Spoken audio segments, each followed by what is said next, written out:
Hey, what's up? What's up? Joe in Vegas here. Another review. Back on track. Back with the rock and roll. Went to go see John Fogerty last night at the Encore. I don't know. I got to look back. So I would say in the past, this has been. People ask me what is the best show to see on the Strip. That's kind of a regular show, Residency. I never even flinched. It was for me. It was always John Fogerty or Beatles Love Cirque du Soleil. This is probably the 10th time I've seen Fogerty, dating back to whenever he started the residency. It was a few years before COVID, probably. Absolutely loved it. Creedence is one of the best, just pure rock and roll bands. I mean, and Fogerty was at the head of it.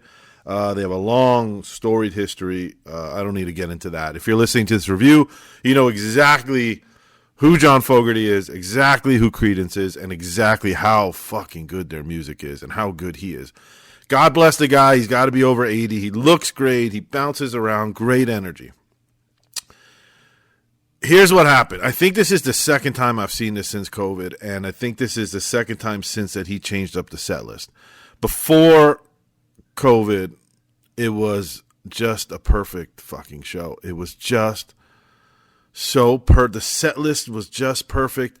The stories were perfect. He had so many little stories. He would tell stories on how, from Woodstock, detailed stories. He would tell stories about his guitar. He would tell stories about the songs that inspired him, the old records of, what's that song? Those old-timey songs it's slipping my mind, that song. I'll remember it later. And it was a journey. It was a journey through his life. It was a journey through Creedence. It was a journey through his solo stuff, his family. His kids are very involved in the band. It used to be Shane, I think, is his son. That is part of his band. Then he had his other son, Tyler, who used to come out for a couple songs and just blow everybody away and then leave. So now it looks like Tyler's in the band also. But what bothered me last night, and again, it was still an amazing show. The song I was thinking about was Camp Down Racist. Camp Down Racist, sing this song, dude. Like those kinds of songs, those old records, he said, is what made him learn guitar and stuff. So all that stuff is gone. All those stories are really gone. He mentioned it at the beginning, and it was right. He said that, his bosses, he can't talk so much because their bosses want him to get the show done, and so I'm going to cut back on the He actually mentioned it in the show. And it's a real shame. It's a real shame because it took a lot of the authenticity, a lot of the genuine, the likability of him kind of goes out the window. And I have to say, the show last night felt rushed compared to what it used to be. He probably came on stage at 8:20 and it was done at 9:40. I couldn't believe it. I was really surprised. They cut a lot of songs out. And they moved around the set list. I don't know why. That old set list was start to finish just perfect. Just a perfect set list. But this time, there were a couple songs I was just shocked that he skipped, and he felt rushed. The tempo felt a little faster when he told the stories. He still told a couple stories about his guitar and his wife finding an old guitar and stuff like that, which they're great stories, but they just felt rushed this time. I think either he couldn't do it anymore or the Win asked him to cut the show by 20 minutes, and 20 minutes is 4 songs, and a story or 2 stories. So you feel it. Someone like me who's seen the show a bunch of times, you feel it when there's 20 minutes missing of a show. Anyway, so let me get into the set list because it's still incredible. Up Around the Bend, incredible. Green River, amazing. Born on the Bayou, fucking amazing. Rock and Roll Girls was cool. Who'll Stop the Rain, that was the song I believe he used to tell us the whole Woodstock story about back in the day. Looking Out My Back Door, one of my favorite songs by them. Then he took some time. He told a little story of his wife. He sang a song called Joy of My Life, which he wrote for his wife and flashed all these personal pictures. It was nice, touching moment. I'm Working on a Building. I don't even know what that is. Traditional cover. I don't know what that is. Midnight Special. Love that song. Keep on Shuglin'. Great song. Have You Ever Seen the Rain? Awesome.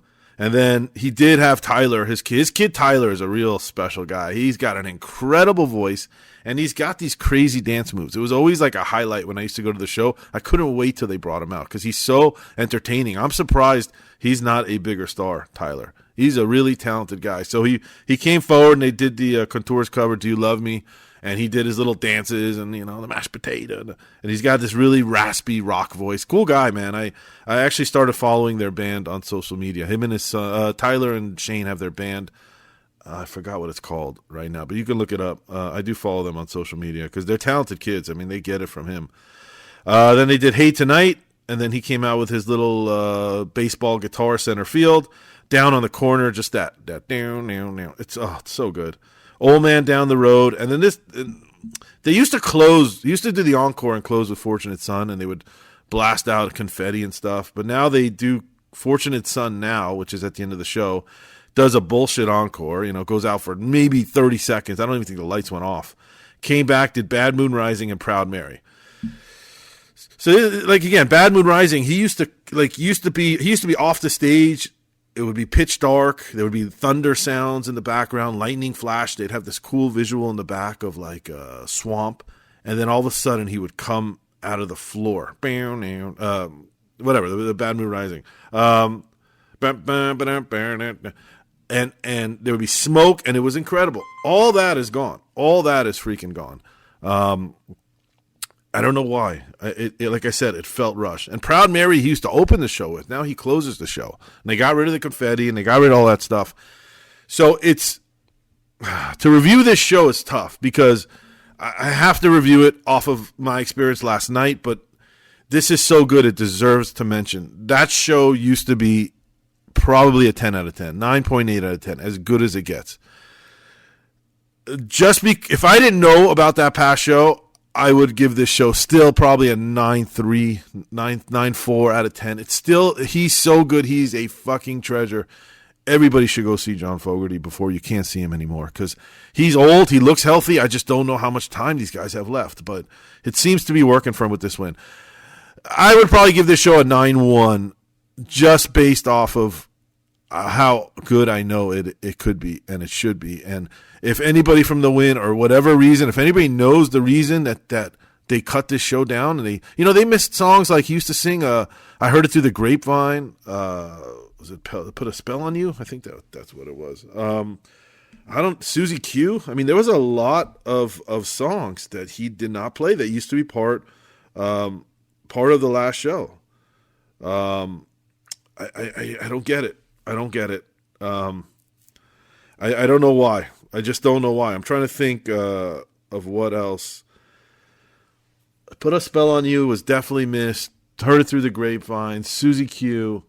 Like I said, the stories were missed. I'm sure I'm missing one or two big hits that they did not play, and it's surprising. It's just surprising, and it's a shame because I know how good that show is. So hopefully someone will hear this. Not that I have any influence on anybody, but at least maybe it'll start the discussion of, cutting the show back is really affecting the show. It is. And it went from being the best show on Vegas Strip to it's a great show. I highly recommend it. Definitely recommend it. Tickets are incredibly affordable.